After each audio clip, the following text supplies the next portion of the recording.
We're with Matt Rojansky, director of the Kennan Institute here at the Wilson Center, and we're going to be talking about the Sochi Olympics. And Matt, I just want to note that at the time we're recording this, the temperature here in Washington, D.C., 12 degrees, 45 degrees in Sochi.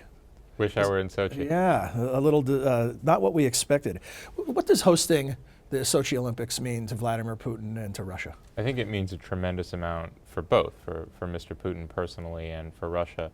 First of all, of course, it's the first Olympic Games that Russia has hosted since the 1980 Games, which were boycotted over the Afghan invasion and Cold War politics. And so I think it's very significant for Russia to kind of mark its emergence or its reemergence as a major world power to host a Games in its own right.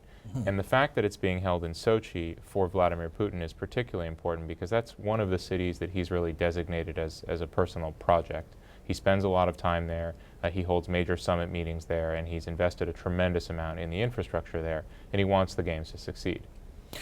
In the Washington Post on January 22nd, Sally Jenkins wrote a piece, which I'm guessing you saw.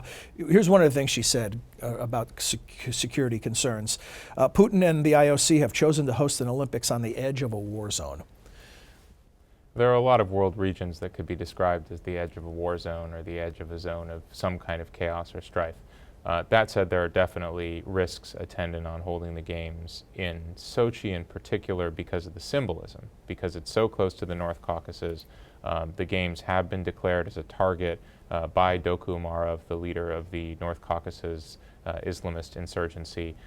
That said, you know, attacks have come and are going to keep coming everywhere throughout Russia, just like terrorism happens in any other place in the world. And so I think, you know, it's partly about calibrating expectations. I think actually the heavy security presence is likely to keep the Sochi Games themselves as safe as you can keep a large sporting event. You know, there may be some issues, but I think there's unlikely to be a mass-scale terror attack. It simply would be too difficult to pull off. But there might be attacks elsewhere in Russia.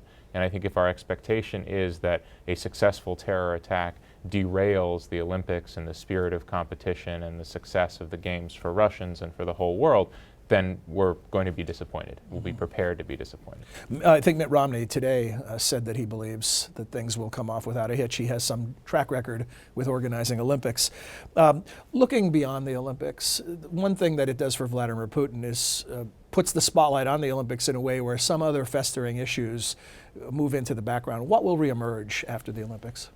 You know, I'm not sure that the difficult issues for Putin will move into the background. The stuff that he's been contending with really since 2011, when it became clear that he was going to return to the presidency, that the election was somewhat of a hollow exercise, and Russians began protesting in the streets, and since then there's been a crackdown on NGOs, there's been anti-gay legislation, etc. Those issues are all right in the fore. You have people on Capitol Hill calling for renewed and broader sanctions against Russia in addition to the Magnitsky Act that was passed in 2012. There will be protests. There's a designated protest area at Sochi. You can bet that it will be used. The international media spotlight is very much going to be on Putin, the Russian governing system, the issue of corruption, because remember, $50 billion has been spent on this Games. This is an order of magnitude more than was spent in Vancouver or Salt Lake City, and a lot of it's just been stolen outright, or shoddy facilities have been built that my friends who live in the region say they basically expect to be dismantled after the Games. These things are all going to be very much in the public eye. Politics are always subcurrent for any Olympics, but it seems in this case that we've been talking so much more about things other than sport leading up to the Olympics. Yeah. Well, in part that's because the initial pitch to hold the Games in Sochi wasn't really about sport. I mean, Russia's always a great competitor in Summer Olympics, Winter Olympics, what have you, and it will be this time, I'm sure. But the pitch wasn't, you know, because Russia's such a great competitor, because Russians are so into sport, all of which is true, come to Russia. The pitch was, we're going to throw you a big party, and we're going to spend a lot of money on it, and it's going to be a great show. The Olympics will be happy, the committee will be happy, so come to Sochi. And, you know, whether that turns out to be true is, I think, a big test for promises that have been made by politicians, Mr. Putin in particular. And that's why politics is at the center of this experience. So beyond your expertise on all things Russian, what about the sporting events themselves? You have a favorite event? I have always loved the concept of biathlon. I think I'd be terrible at it, but skiing and shooting just seems like a very cool combination.